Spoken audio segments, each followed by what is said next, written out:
This is Radar for On the Radar Entertainment Blog, coming to another edition of MLB Observations of the 2022 offseason, going into this year's 2020-23 season, Week 13 of Hotstove. Danny Duffy, former Royals pitcher who hasn't been healthy in years, who the Dodgers had, and then they never really pitched a game for them, along with Clint Frazier and Travis Jankowski, all signed minor deals with Texas. Texas doesn't have a clear set outfielder outside of Adolis Garcia.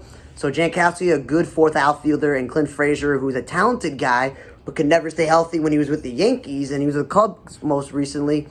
Yeah, those are just good organizational depth pieces. And again, even though the Rangers signed all those guys to make that big starting rotation of Jacob deGrom and Martin Perez and all those other guys that they recently just picked up, that's just good depth there. Cardinals picked up Andrew Suarez, a minor deal. Again, organizational depth. Sky Bolt and Colin Ray gone to the Brewers. Colin Ray used to be this talented pitching prospect, but never been healthy. Milwaukee has a good trio at the top of Corbin Burns, Woodruff, and Freddie Peralta. Back end is a little bit of an issue, so Colin Ray, if healthy, could be the fifth starter.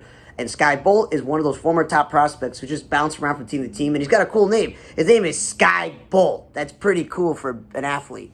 Orioles signed Curtis Terry to minor deal. The dude's like a first baseman. The Rangers have a quality one in Nate Lau. So again, this is like organizational depth. Haraku Samura, one of the worst relievers the Red Sox have had over the past couple of years. And literally, I've been to so many games either rooting for the Red Sox, rooting against the Red Sox when they played the White Sox, that this dude pitching is just not what you want in crisis. So he's going all the way to Japan. He is his Asian, so that makes sense for him to go back to Japan. Gleyber Torres avoided arbitration. Roberto Perez is now one of the many backup catchers in San Francisco because the youngster Joey Bart is the starter. Roberto Perez really was a backup in Cleveland, became the starter. He's an average starting catcher, and then he went to the Pirates and got hurt and missed pretty much the whole year. So that's more of a depth move because he may not be the backup when the season starts. Phillies picked up Josh Harrison. They really have a set team with Trey Turner at shortstop, Bowman at third base, Rhys Hoskins at first base, and obviously the Scott dude at second base. So Josh Harrison gets to be a backup. The White Sox, meanwhile, don't really have an everyday second baseman. Harrison's a quality defensive player who started hitting better in the second half, and he's a starting caliber player, but on this team, he's a backup, and he also played for them before. AJ Alexei is now on the White Sox. The dude's been designated for assignment from like the Rangers, the Nationals, the Twins, etc. And again, organizational depth, he's not going to really do much for the White Sox. Sam Conrad to the Phillies. Organizational depth. John Davis to Detroit. That's, again, organizational depth. Joe Ross to San Francisco. This dude used to be a quality back-end starter for Washington, but could literally never stay healthy the past 3 to 4 years. And he opted out at the year of COVID. So if I were the Giants, that's good organizational depth for the back of the rotation, if not the bullpen. Red Sox DFA Franklin Herman. Jake Hager re-signed a minor deal to say the D-backs, who clearly don't have an everyday third baseman nor a shortstop. So it's good organizational depth at an infielder level. Monte Harrison's minor league deal with the Brewers. He's a good organizational depth. Jonathan Davis, who the Tigers signed, was one of the backup outfielders in Milwaukee. So literally Monte Harris will take his spot as a backup outfielder because Andrew McCutchen left. Hunter Renfroe was traded. They still have Yelich. And the whole thing didn't work out with Lorenzo Cain towards the end. So they have some bats available in the outfield for Monte Harrison, a former Marlins prospect. Danny Echeverria and Magneuris Sierra, speaking of former Marlins players, he was one of the top prospects that came over with all the trades the Marlins made when they traded all their quality players the last time around. He never really got a fair shake every day as an outfielder for Miami, but Atlanta has a stacked outfield when you either put Rosario or Ozuna in left field, and you got Michael Harris, the reigning National Rookie of the Year, and Acuna, one of the best players in baseball. So they're not, like, settling. They're like, this guy used to be a top prospect, but we'll ask him to be a fourth or fifth outfielder who can play all three outfield spots. And at Danny Echeverria, who was on this team before, we all know this dude can't field for his life. That's why he's bounced around from majors to minor leagues to playing overseas. He's just another good defensive player off the bench. Chad Pinder, the super utility man of the A's, has gone to the Reds. The Reds have the second base covered in Jonathan India. They have Nick Senzel still. Their shortstop and the third base, not so much. They let go of Moustakas to trade a Kyle Farmer because those guys' experiments at shortstop are pretty stupid. So for the most part, they got themselves a shortstop in, Newman from the Pirates. But this still doesn't mean that there's no room for Chad Pinder to get some at-bats in the infield, let alone the outfield, because the A's are playing him in the outfield when he's not an outfielder.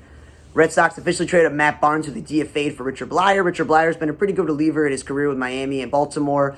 So the Red Sox get a quality reliever, fellow Jew, and Matt Barnes, the former Red Sox setup man and closer. Give the Marlins somebody who's a rebound chance, and if he pitches well enough, they can always flip him at the deadline. Zach Greinke officially re-signed with the Royals. There was questions on if it was going to happen and when, because they didn't have enough money, so that's why they're trading guys right and left. That's good quality guy for them to have as a veteran and a back-end inning. Brad Wilkerson, congratulations to him. He's now the new Yankee to sit-in coach, the former Rangers outfielder. That's a good fit. Donnie Diaz had a 3-year extension with the Rays. He's literally one of the only power threats on their team now that G-Man Choi is gone, so that's a good move by them. Willie Peralta signed a minor deal with the Nationals, and again, former starting pitcher and reliever gives him organizational depth, and a guy flipped the deadline. Jendel Gustave, Diamondbacks, again, organizational depth. The Mariners picked up Taylor Sarasso off waivers and DFA'd J.B. Balkus, who they had also recently picked up off waiver. Ryan Goins, a super utility guy, is joining Kansas City. They just literally had Yohan Camargo and some other guys sign minor league deals with them. So again, they're just like, you know what, in case we trade Nicky Lopez and, you know, something happens again in our infield, we got all these backup utility guys that we can just call up from the minor leagues for literally no money. Taylor Wiedner's going to Korea, so good luck over there. Blue Jays DFA Matt Gage. Tony Gosselin avoided arbitration with a 2-year deal. When healthy, that's a pretty good guy. He pitched an all-star level last year. That's good for the Blue Jays. And then Ty Buttery had a minor deal with the Astros, former Angels reliever that he'll definitely make the team or get a chance later on. White Sox signed this Nate Mondu dude. I don't know anything about him. Again, White Sox signing like literally nobodies, and it doesn't really mean anything. Taylor Williams re-signed a minor deal with the Mariners, organizational depth. Jason Vossler's going to the Reds, and I mentioned they don't have a clear everyday third baseman or even left field or DH opportunity, so Vossler, that's a good minor league deal for him. And I mentioned again, Atlanta. They keep signing all these quality backups, former everyday players, to be backup outfielders, backup infielders, or relievers. They just picked up Yolmer Sanchez, former White Sox, Red Sox, and Mets infielder.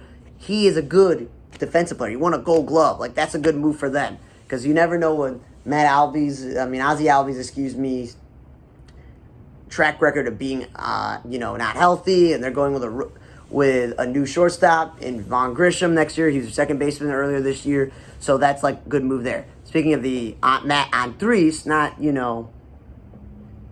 Albies, Matt Andriese, the former starting pitcher and reliever, signed a minor deal with the Dodgers. I can see the Dodgers, if the rotation is full, having Andriese pitch out of the bullpen as a veteran. That's a good idea. Mariners win their arbitration versus Diego Castillo. Mark Leiter Jr., after all that issue with the Cubs, designating him, outrighting him becoming a free agent, he literally just went back and signed a minor league deal with them. Chris Owens signed a minor deal with the Pirates. I know at one point the Pirates, they're not going anywhere, so if Chris Owens makes the team as one of those super utility guys, they're going to flip him at the deadline. Luis Arraez won his arbitration hearing against the Marlins. It makes sense. He just won a batting title, for God's sakes. Like, he's one of the better hitters in baseball. Orioles officially outright Darwin Hernandez.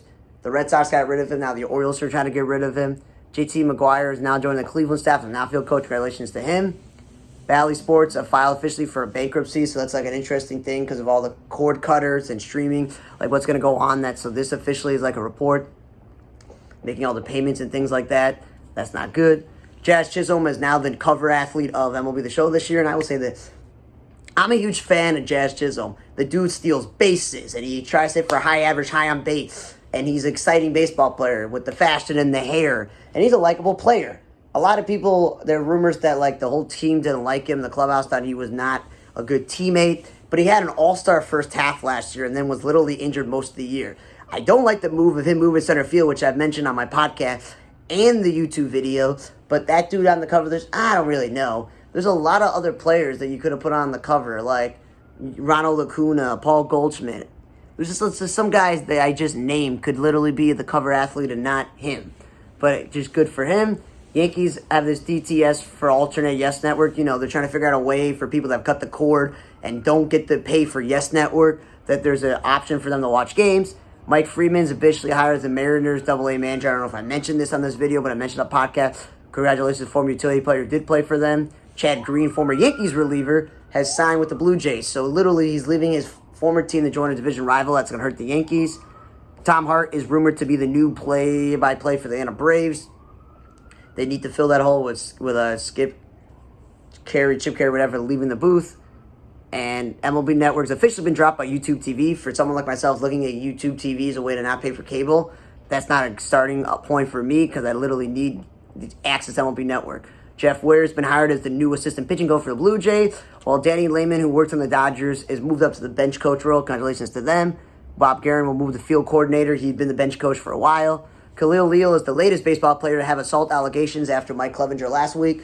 The Mets don't have room for him as an everyday player, so his chances of being a backup with assault allegations, it looks like, he's not going to get any playing time. Dylan Moore, the super utility man of the Mariners, signed a 3-year extension. They like having this clubhouse presence, utility man Dylan Moore, so that's good. Cal Riley had thumb surgery, so that's not good. He had a great year last year. Hopefully it doesn't impact him this year. Former DH and corner outfielder of the Orioles, TJ Stewart, signed my deal with the Mets. Again, organizational depth. The Mets have too many DHs, so I don't literally see this guy playing unless there's injury. Jarrell Cotton taking his talent to Japan. Hopefully he gets to start every day over there.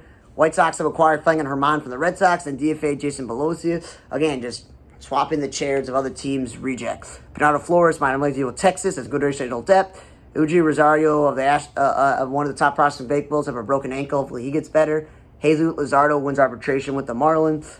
Kansas City has designated Anthony Miskovich, who's been around the block a bit. Utility man Yadier Munoz to sign a dying deal with the D-backs. That'll help other D-backs so they can play everywhere and they can flip at the deadline. And Miguel Sano is going to hold a workout to prove to every single person that he's healthy, which, at one point he was one of the better sluggers in all of baseball. And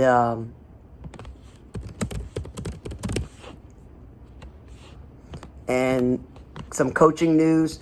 The Phillies are also hired the first female staff team member in their team history. Al Perdic, the former major leaguer and former Marlins coach and A's coach, is going to be the manager of the Rough Riding Phils this upcoming season. And he replaces Sean Williams, who managed the rookie league team. On Sean Williams' staff will be the first female staff member in history, Sarah Edwards, who played softball and played internationally. But while Al Perdic's staff is going to have hitting coach Tyler Henderson, pitching coach Brad Ferguson, the former Orioles pitcher, position coach Ray Ricker, and says Ricker, who's been a coach, has joined the Phillies since 2020.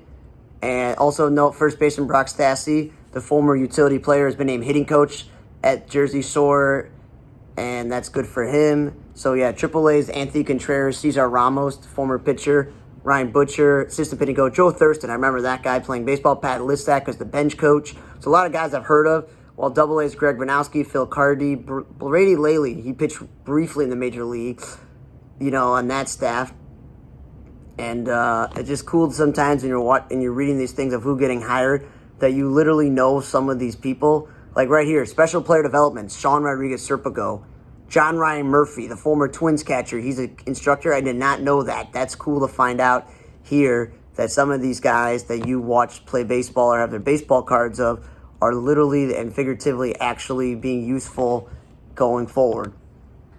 Blue Jays announced new dimensions. And so usually there's 10 feet wall, the outfield, but staggered, ranging from, 8 to 14 feet in the walls in right field down left field line. The wall down the right field line will grow to 12 feet 7 inches, and the wall in left field will be 11 and 2 inches.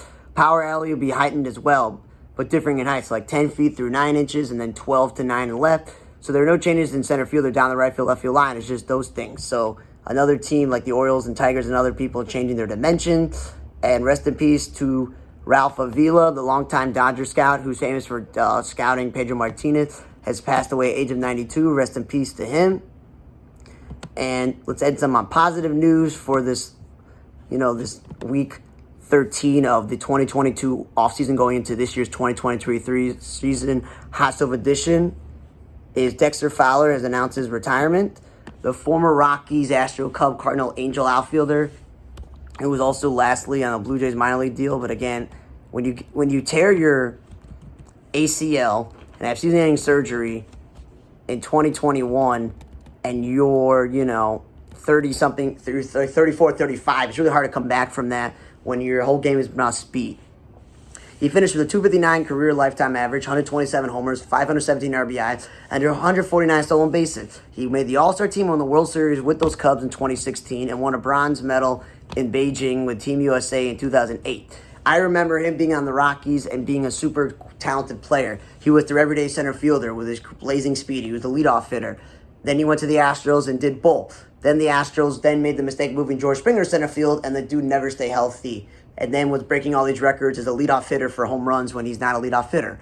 Then he went to the Cubs, did the same thing, and then with the Cardinals. But when he left the Cubs literally did not have a great leadoff hitter for them. They were using Schwarber and Rizzo some years. And then the Cardinals also didn't have a good center fielder until Harrison Bader showed up. They didn't have a good leadoff hitter until Tommy Edmonds showed up. And then with the Angels. So I remember when he was always like league leaders in leadoff home runs because he was an actual leadoff hitter who had pop in his bat. And that makes sense. Not these guys who artificially are leadoff hitters when they take Schwarber and throw him in the leadoff spot. And now it's also been rumored that he is going to be joining Marquee Network and Cameron Maybin, who was working with the Yankees and a little bit with the Cubs, and former Tigers pitcher Ty Jones. They're going to work for the Tigers television, replace Jack Morris. So Dexter Fowler, once he retires, he's got a new gig working with the Cubs and Marquee Network for those who are fans. For On the Radar Tape Blog, I'm Radar. See you guys next time.